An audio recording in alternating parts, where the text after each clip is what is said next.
નમસ્કાર મિત્રો, આજે આપણે વાત કરશું સત્તાધારના પાડાપીરના ઇતિહાસની. ગીરમાં અંબાજાર નદીને કાંઠે વસેલા સત્તાધારની વાત નીકળે એટલે લોકોને મોઢે બે દિવ્ય વિભૂતિઓના નામ અચૂક આવે. એક આપાગીગા અને બીજા શામજી બાપુ.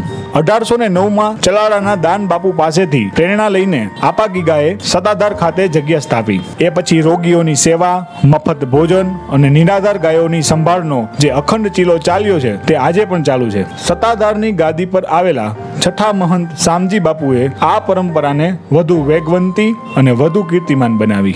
આ શામજી બાપુના જીવન સાથે જોડાયેલો સત્તાધારના પાડાનો એક રસપ્રદ અને દિવ્ય પ્રસંગ આજે પણ સૌરાષ્ટ્રના એક એક નાગરિકને યાદ છે. પ્રસંગ ખરેખર અનન્ય જેવો બન્યો હતો. એથી લોકોની સત્તાધારની જગ્યા પરત્વેની શ્રદ્ધામાં અનેક ગણો વધારો થયેલો. સત્તાધારની જગ્યાને આપારામ કરીને એક આહિર ભગતે જગ્યાને કેટલીક ભેંસો આપેલી. તેમાં ભોજ નામની એક ભેંસ હતી, જે દેવતાઈ ભેંસ હતી કે જેનું દૂધ મંદિરે ચરણામૃતમાં ધરાવવામાં આવતું હતું. આ ભોજ ભેંસના તમામ પાડાઓને જીવની જેમ જ જાળવવામાં આવતા હતા અને કદી કોઈને દેવામાં આવતા જ નહીં, અને જો દેવાના હોય તો મફતમાં જ દેવાતા હતા. જેને ઈશ્વરીય શ્રદ્ધા હોય અને એ મેળવાનો પ્રયત્ન કરતા હોય, મોટે ભાગે તો કોઈએ પાડો કે પાડી દેવામાં આવતા જ નહીં. એવામાં એક દિવસે બપોરે કુંડલા પાસેના નેસડી ગામેથી કેટલાક લોકો આવ્યા અને પૂજ્ય શામજી બાપુ પાસે માગણી મૂકી કે અમારા ગામમાં એક સારા પાડાની જરૂર છે. જો સારો પાડો હોય તો એની ઓલાદ પણ સારી થાય, તો અમને આ પાડો આપો ને. પૂજ્ય શામજી બાપુ કહે છે, ભાઈઓ તમારી વાત તો સાચી, પણ અમારી પાસે હાલમાં કોઈ પાડો દેવાય તેમ નથી, અને જે છે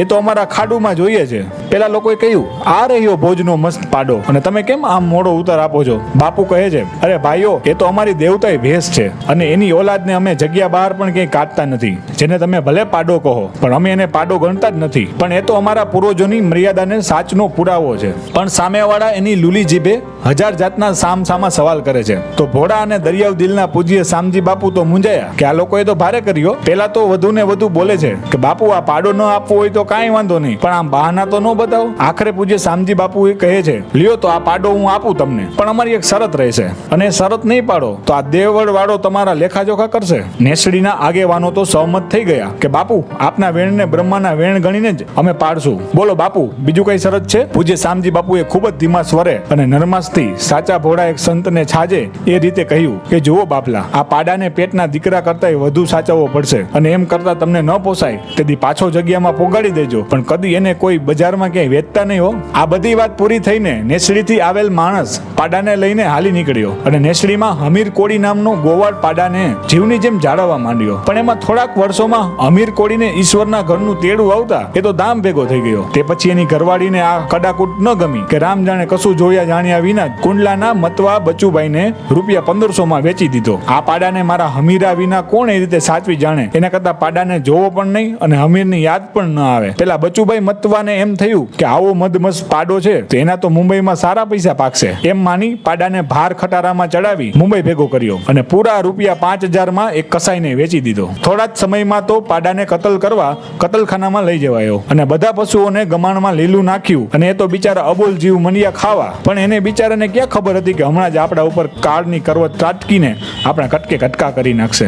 આખું કતલખાનું સ્વયં સંચાલિત હતું. કસાઈએ જેવો હુકમ કર્યો કે માણસે કરવતના મશીનનું બટન ખટાક કરતું દબાવ્યું, ત્યાં તો જાણે ધરતી ધ્રુજવા માંડી ને પાડાની આંખો લાલચોળ થઈ ગઈ, અને જ્યાં કરવત પાડાની ડોકને અડવા આવી ત્યાં તો કડાકો બોલ્યો અને કરવતના ટુકડા થઈ ગયા. કસાઈ વિચારમાં પડી ગયો કે આવું કદી બને જ નહીં. મેં આ કતલખાનામાં તો હજારો પશુઓને આ કરવતથી જ મોડ્યા છે, પણ વિચાર કરે છે કે કદાચ હવે આ કરવત જર્જરિત થઈ નબળી પડી ગઈ હશે તો તૂટી ગઈ છે. તરત જ નવી નકોર ચકચકતી કરવત ચડાવીને જોયું કે આ કરવત બરાબર ઉપર નીચે ચડે ઉતરે અને પાછી વળે છે કે નહીં. તો કરવત તો બરાબર નીચે ઉતરી અને પાછી ઉપર ચડી. કસાઈને થયું, હા હવે બરાબર છે, અને જેવું બટન દબાવ્યું ત્યાં તો ખટાક દઈને અવાજ આવ્યો અને કરવત પાછી તૂટી ગઈ, અને એના કટકાઓ એવી રીતે ઉડ્યા કે કસાઈના જ પગ કપાઈ ગયા. થોડી જ વારમાં કસાઈના પરિવારજનો આવી ગયા અને એને દવાખાને દાખલ કરી દીધો. પણ સૌ વિચારમાં પડી ગયા કે આવું કદી બને જ નહીં. કસાઈ તો બેસુદ અવસ્થામાં જ ખાટલામાં પડ્યો છે, અને દવાખાનામાં જ એ ખાટલા પાસે નીચે કસાઈની વહુ અને દીકરો સુતા છે. એવામાં અડધી રાત્રે કસાઈના દીકરાને સ્વપ્ન આવ્યું, અને એને કોઈ દેવતાઈ પુરુષના દર્શન થયા અને એને કહ્યું કે આ પાડો મારી જગ્યાનો છે, કોઈ એનો વાળ પણ વાકો કરી ન શકે હો, તો સમજી જાજો, બાકી જળમૂળમાંથી ઉખેડી નાખીશ અને જલ્દી પાડો જ્યાંથી લાવ્યા છો ત્યાં જ પાછો મૂકી આવો. કસાઈનો દીકરો ઝબકીને જાગી ગયો અને એને પણ શ્રદ્ધા બેસી ગઈ કે કંઈક તો ખોટું થયું જ છે, બાકી આવું બને નહીં. આ બધું સાંભળતા ને જોતા કસાઈને પણ શ્રદ્ધા બેસી ગઈ કે જરૂર આમાં કંઈક તો છે.